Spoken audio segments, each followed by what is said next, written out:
President Donald Trump, still not used to saying that. Last night, he flew 8,000 miles for his first state visit to India. Now, Trump's in India partly to negotiate a trade deal and partly to get his copy of the Kama Sutra signed. Yeah, Trump and Melania use that book all the time. Her favorite position is the one where she's on top and he's not in the room. Now, you might be wondering, how would a country full of brown people react to a visit from Donald Trump? Well, it turns out from the moment Trump arrived, it was love at first sight. President Trump just arrived this morning for a two-day visit. The president received what's being called a king's welcome, orchestrated by the Indian Prime Minister. The president headed a massive rally packed with more than 100,000 people. A Make America Great Again rally, India style. They even blasted Macho Man before the president took the stage. And when he did, a show of affection for India's Prime Minister. Namaste, Trump! The president is overwhelmingly popular here in India, where his pro-business, tough-on-terror image is widely admired. I happen to like Prime Minister Modi a lot. He says between the stadium and the airport, we'll have about 7 million people, so it's going to be very exciting. 7 million people came out to see Trump go from the airport to the stadium? That's impressive. Although, to be fair, it's also India. There's 7 million people between any two locations. Yeah, I mean, the line at Indian Starbucks is 7 million people. There are Indian brides right now who are like, no, daddy, I just want a small wedding, no more than 7 million people. It's like, okay, Anushka, first cousins only. But it is true that Donald Trump is very popular in India.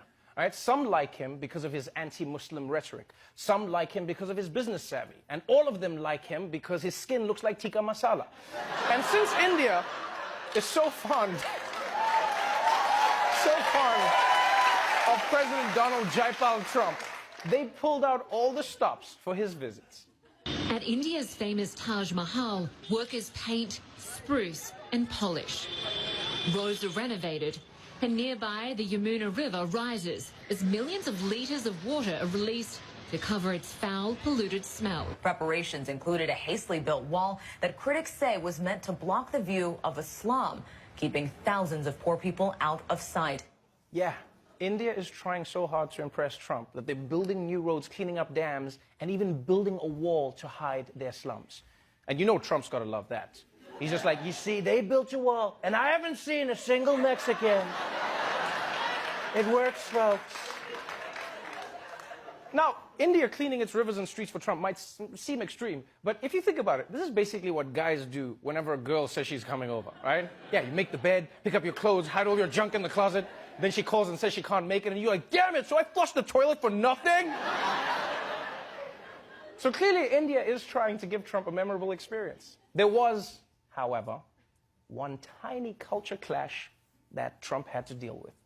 Donald Trump is in India this morning, but he could be forced to go without his favourite meals of burgers and steaks. India's Prime Minister, Narendra Modi, a devout vegetarian, plans not to serve any meat to the president during his visit. One person who's familiar with President Trump's eating habits has told the media they're worried about how he'll cope with the lack of meat, saying, I have never seen him eat a vegetable. I honestly don't know what's stranger. The fact that Trump might eat vegetables, or that people are actually worried about how it will go. Because you realize the news wasn't even snarky about it. They weren't like, ha, the president has to eat vegetables. They were like, yo, if Donald Trump eats broccoli, he could die. So this is going to be hard on Trump. And you know what I was thinking is what's worse for him is that cows are so sacred in India that they're allowed to just wander around in the city. So can you imagine how hard that's going to be for him? He hasn't eaten beef for 2 days, and then he's just going to start seeing cows in the streets, and he's going to be like, oh my God, I'm hallucinating. All the cows I've eaten have come back to haunt me. I'm sorry, cows. I'm so sorry. So sorry. But I will say I'm impressed because despite the beef issue, Trump is making the best of his India trip. In fact, he even made an effort to show the Indian people how much he respects them by trying to speak their language. And it went about as well as you would think. India welcomes us at the world's largest cricket stadium right here in Ahmedabad. Namaste, Chiwala, Gujrat, Sardar Patel, Ashram, Sachin Tendulkar, Gujarat, Goa, Diwali. As the great religious teacher Swami Vivekanand once said.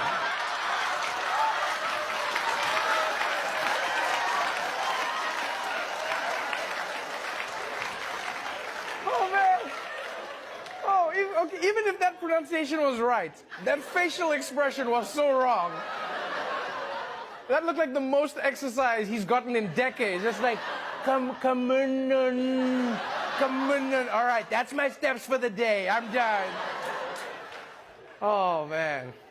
Now, this was really interesting. After Trump butchered half the Hindi dictionary, Indian Twitter lost their minds, right? People were coming on like, dude, it's not namaste, it's namaste. Who messes up namaste? It says namaste. But to those Indians, I say, please, don't be mad, right? Trump may not be able to pronounce Hindi words, but he can't pronounce English words either, so he's an equal opportunity offender. And besides, think about it. It would have been way scarier if Trump had come out all fluent in Hindi. Can you imagine if he just came out and he's like, "Kaise tumhare dil, main tumse pyar, aapka baal bahut sundar hai, kuch hote aaye, bigly." It would have been weird. So, that was day one of President Trump's trip to India. And you know what? I'm proud of the president. I'm really proud of him for teaching us a valuable lesson. And that is no matter how old you are, you can still go to new places, make new friends, and have new mind-blowing experiences like eating a carrot for the first time. And to that I say, namaste.